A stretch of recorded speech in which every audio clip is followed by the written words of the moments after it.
हुकुमदेव जी, जो वेद प्रताप वैदिक जी कह रहे थे कि जिस तरह से जितनी भारत की जनसंख्या है और जिस विकेंद्रीकरण की हम बात करते हैं कि और ज़्यादा सांसद होने चाहिए और ज़्यादा प्रतिनिधित्व होना चाहिए, आगे बढ़ेगी ये संख्या, जाहिर सी बात है, लेकिन क्या और ज़्यादा प्रावधान रखना चाहिए और क्या उसको भी ध्यान में रखा जा रहा है इस भवन के निर्माण के दौरान?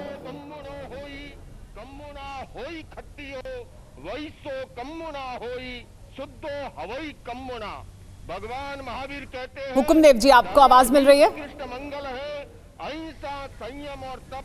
हाँ जो इस धर्म में रत रहता ठीक है। देखिए, जी, पुराने समय से मैं 1967 से लोकसभा को और इस संसद भवन को देखना प्रारंभ किया जी, और इसमें जो कठिनाई अभी सुमित्रा ताई जी जो कह रही थी, वह सांसद सदस्यों को काफी कठिनाई होती थी बैठने में, निकलने में, बोलने में।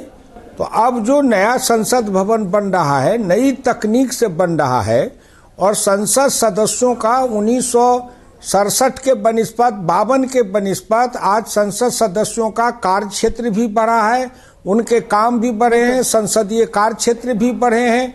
इसके लिए उनको ज्यादा से ज्यादा इंफॉर्मेशन चाहिए, ज्यादा से ज्यादा सुविधा चाहिए।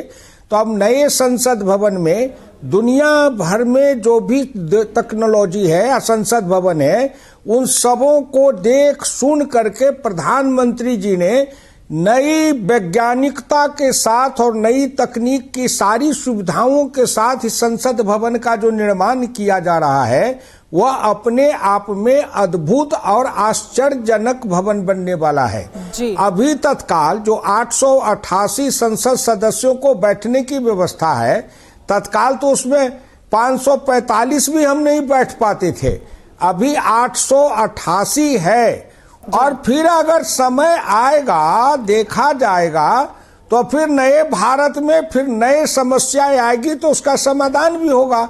लेकिन तत्कालिक तौर पर वर्षों से ये समस्या थी।